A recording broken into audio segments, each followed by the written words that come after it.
Bismillahirrahmanirrahim. Assalamualaikum warahmatullahi wabarakatuh. Alhamdulillahi rabbil alamin. Wabihi nasta'inu ala umuri dunya waddin. Wa sallallahu wa sallama wa baraka ala sayyidina Muhammadin wa ala alihi wa ashabihi ajma'in. Amma ba'du.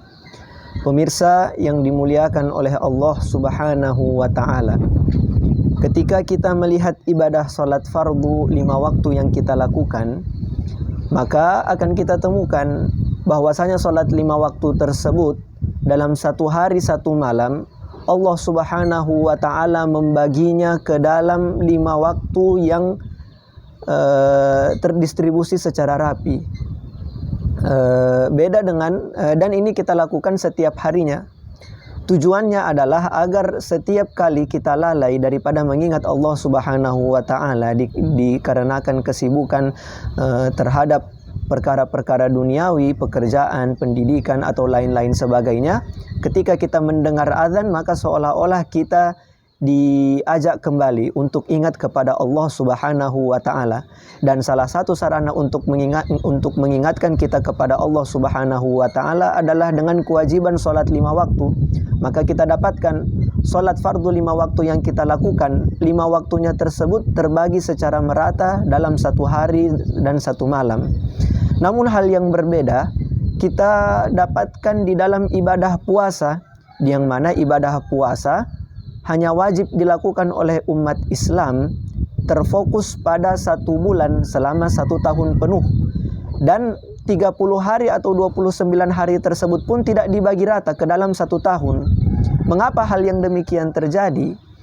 Maka kita lihat pada angka 30 ini terdapat banyak sekali hikmah atau rahasia yang Allah subhanahu wa ta'ala titipkan. Misalnya ketika Nabiullah Musa alaihi salam dijanjikan oleh Allah subhanahu wa ta'ala 30 malam untuk menerima kitab Taurat. Dan kemudian 30 malam tersebut pun disempurnakan menjadi 40 malam. Atau kita lihat kisah Nabi Yunus alaihi salam yang saat itu beliau terperangkap di dalam perut ikan paus. Menurut sebagian ahli tafsir, masa atau jangka waktu lamanya Nabi Yunus alaihi salam terjebak di dalam perut ikan adalah selama 30 hari. Maka bulan Ramadan juga kalau kita melihat kenapa 30 hari, di dalamnya terdapat sir atau rahasia. Menurut para ahli, masa 30 hari ini adalah masa yang cukup untuk kemudian menanamkan ketakwaan di dalam diri kita. Sebagaimana tujuan dalam berpuasa, yaitu kutiba alaikumusyamu kama kutiba alal ladzina min qablikum la'allakum tattaqun, agar orang yang berpuasa itu mendapatkan derajat ketakwaan. Maka kita melakukan puasa 30 hari ini adalah tujuannya tidak lain tidak bukan adalah untuk menumbuhkan sifat ketakwaan, dan ketakwaan tersebut benar-benar bisa tumbuh atau bisa tinggal di dalam hati kita. Masa pembiasaannya adalah 30 hari. 30 hari ini menurut para ahli juga adalah masa di mana kita bisa terlepas dari sesuatu atau tidak bisa terlepas pada sesuatu. Misalnya kita mungkin tidak bisa lepas dari menonton drama atau tidak bisa lepas dari scroll sosmed. Maka kalau kita stop scroll sosmed ataupun kita stop 30 hari untuk menonton drama, maka pada 30 hari ini sebenarnya perjuangan. Mungkin kita merasa kesal atau mungkin merasa ada yang kurang ketika kita tidak scroll sosmed dalam seharian atau kita tidak menonton dalam 1 hari.